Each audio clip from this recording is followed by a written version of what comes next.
Good morning, everybody, and this is your Dow Jones day trade setup for today. So the volatility has been absolutely insane last week, and you can see between these two dotted lines that represents 1 week. And you can see the moves that we've had from last week. But I think just look to the left and you'll see there's a lot of structure here. There's so much structure to the left. We are back inside that area at the moment, but right now, if this 8-hour bar closes like it is looking like it's going to close halfway up the previous bar, that's a piercing pattern with an inside bar. That is a very, very bullish pattern from my experience anyway. So I'm looking to buy and looking for structure, looking to buy. Yes, I know we're getting crossovers and we are below moving averages and things like that, but the bigger trend, if you look at the daily or the weekly, the bigger trend is still to the upside. There it is there. Okay, so looking at the daily, look at that nice coming off its highs, coming down into the lows, which is really going to make life a little bit interesting for a lot of traders. Okay, well, preferably those that are long. If you're looking to short and hold a short in the US markets, you're probably going to get burnt. Anyway, what we're looking for right now is structure, and you can see we had a gap down and a close up engulfing bar. So that's first 3-hour bar has been engulfing. That is fairly bullish as well. We've had a second follow through. We are coming up to some structure here, or we're at structure at the moment, which is this level here. And remember, it's been validated because price went past it. So that is now a pretty clear level. And that is 30,066, or let's just round it off to 30,000. We regained 30,000. We're looking for a move back to the upside. That's pretty much the short and sweet of it right now. Okay, we do have a bit of a wedge forming as well. There is the structure, or should we say channel rather, probably channel. So we do have a bit of a channel, and this is a bear channel. So normally what happens, a break of this channel to the downside is a 25% probability of continuation. A break to the channel on the upside is a 75% probability of continuation of a change in direction to the upside. Okay, so just keep that in the back of your mind.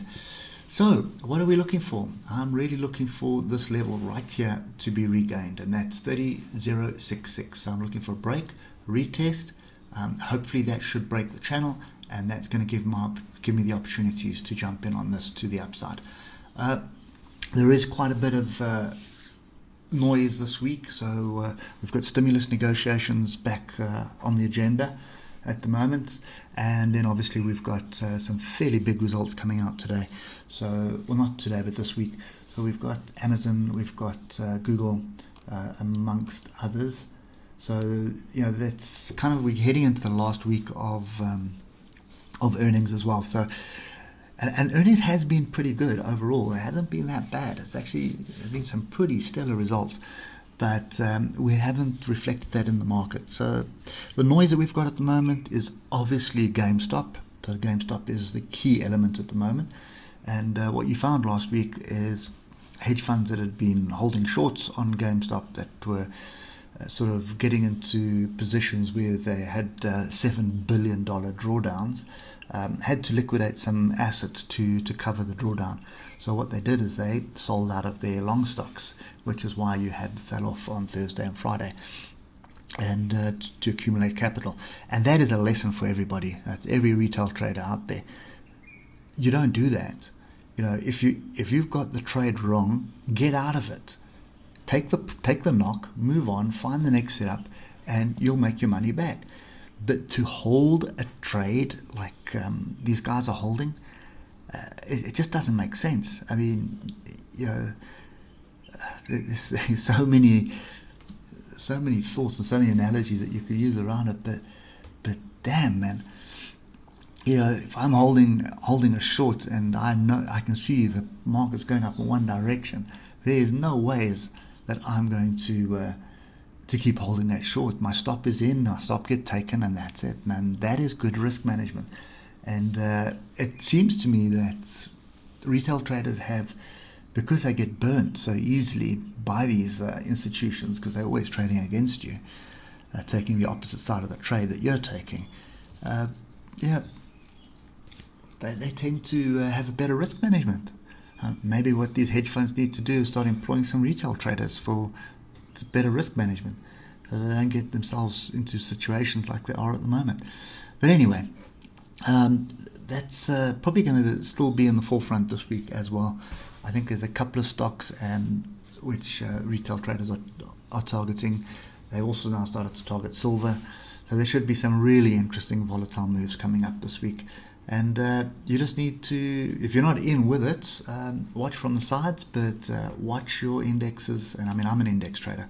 So watch the indexes, wait for the structure, and it should rebound. It's not going to stay down forever. And we've had, it's almost a 5% move, I think, to the downside since the previous highs. So yeah, that's kind of what I'm looking for. Regain structure, and we're looking for longs. And this 30,000 area is the key one. So get above it, close above it, come back, test it. Gives me the opportunity to be long. Fairly wide stop though. So the stop is going to be below the current low of the day.